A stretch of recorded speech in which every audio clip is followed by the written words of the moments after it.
Okay guys, so good morning. Tutorial daw sabi ni subscriber. Okay, game tayo dyan. Bypass tutorial. Okay na.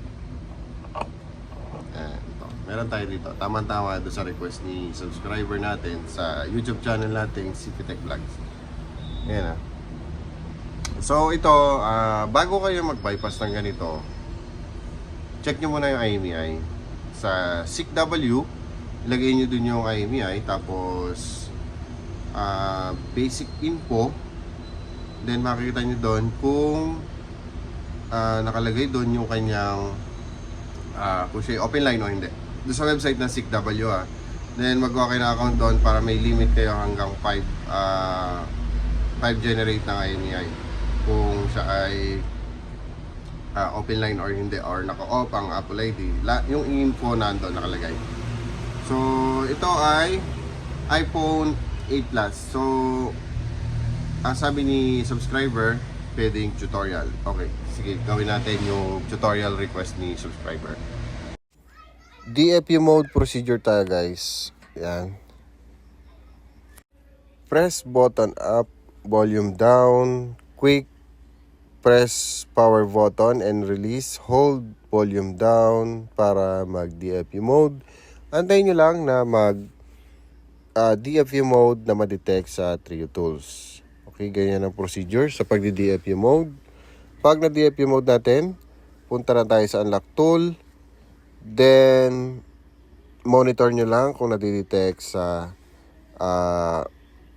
Trio Tools ang DFU mode. Then sundan nyo lang yung procedure ng sineselect ko sa computer. Dapat yan ay fixed mount, no boot loop. So yun ang isa-select nyo. Kung mapapansin nyo, may error ako dyan. Okay lang yan sa aking computer, pero magtutuloy yan ang procedure. Antay nating mag-DFU mode. Pound DFU drivers. Then pag na-detect yan at nag-success pound DFU, okay, pagka lumabas na yung kanyang okay sa pound DFU, yan, saka natin pindutin ang boot RAM disk. Then back to procedure sa button tayo. Initialize, abangan nyo ang initialize. So wag nyong pagsasabayin ang volume down at saka power agad. So timing lang. Volume down, power button, and release. Ganun lang. Sundan nyo lang yung paano yung timing ko sa video. Then lalabas dyan ay fixed mount 2. Pag lumabas yon, select nyo lang yung fixed mount 2. Then mag-i-stack up yan minsan sa fixed mount. So may trick tayo dyan para dun sa fixed mount na hindi agad dumediretso. Yan, okay. Katulad yan, pagka nag-fixed mount tayo, mag-i-stack. Then aabangan yan, dapat meron kayong bilang para dyan. So pag mga 15 seconds at hindi pa rin dumediretso, ibig sabihin bubunutin na natin yung kable. Then ibabalik natin agad. Huwag nyo ulitin ang procedure. Pagka ganyan na nakita nyo nag-fail, i-click nyo lang agad uli yung fixed mount 2 hanggang sa mag-success yan. Kasi minsan yung iba inuulit pag nagpe-fail. Huwag nyo ulitin yan. Basta ganyan na nakita nyo, diretso lang yan. Then ulitin nyo lang kung paano uli yung nire-required. Okay, pag nag-okay yan, magbaback up passcode na tayo. Pag nakita nyo binasa na yung backup passcode, antayin natin matapos. Pag binasa yung backup passcode, makikita nyo dyan. Check nyo kung nag-save. Pag nag-save, ibig sabihin nakasecure na yung kanyang backup passcode. Ibig sabihin nun, pwede na tayong mag-factory reset. Ibig sabihin, mag-hello mode. Then, uulitin uli natin yung procedure para ma-restore backup natin. So guys, matagal ko nang ginagawa yung procedure na yan. So matagal ko na rin na-set up yan, kaya hindi ako madalas i-erase sa computer or nagre-reformat.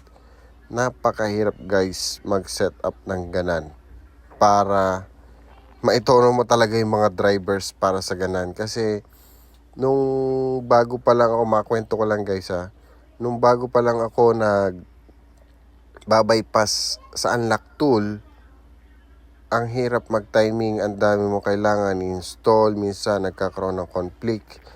Yan, sa tagal ko na nagbabypass ng 5S to X, ganyan lagi lang ginagawa ko, nakaabang na lang yung files para pag may nagpagawa sa akin, dire-diretso na yung gawa ko.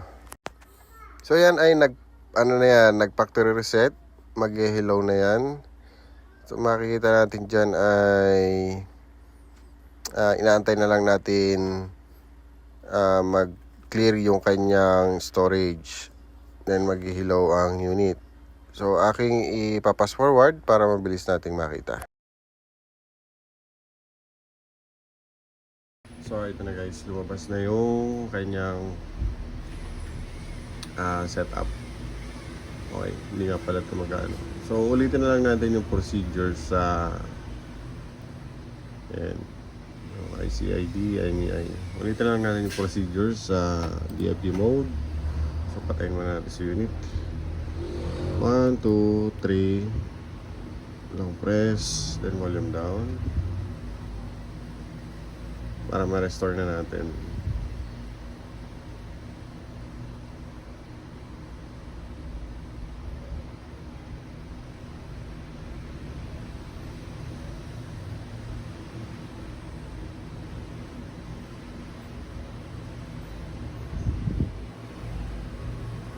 Okay. Ang 8 Plus, makulit lang talaga to sa DFU mode. Bitaw. Binitaw ko na si power. Yun. Pag nag-DFU mode, dire-diretso na kasi to eh. So, pasok ulit natin found DFU. Guys, pag wala kayong driver, select nyo lang to. Mag-install yan ng kanya.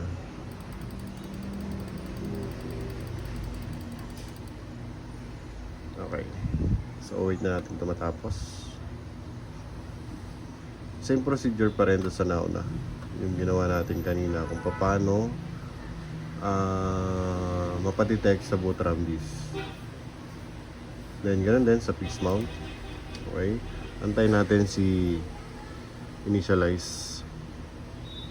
Huwag yung kabilisan ng pindot. Okay.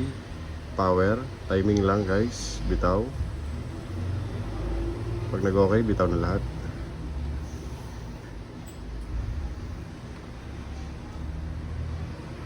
Okay. Fixed mount 2, lalabas.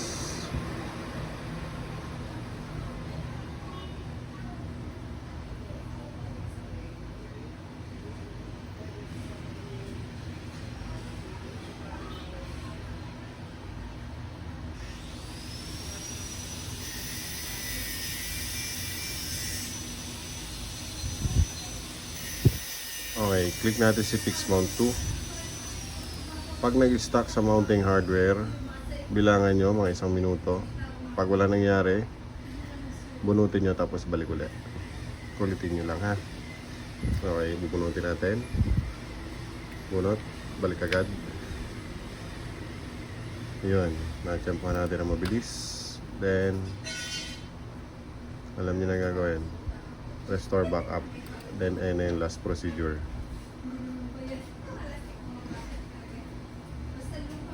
Okay, disable OTA erase. Kaya ginagawa natin to guys, ang backup passcode para with signal. Kasi ang unit ay no SIM restriction.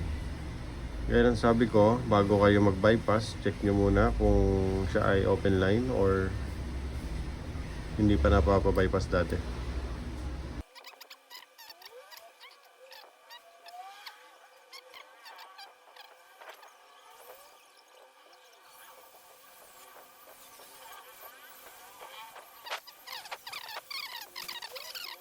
gamit ang unlock tool, powerful software. Okay.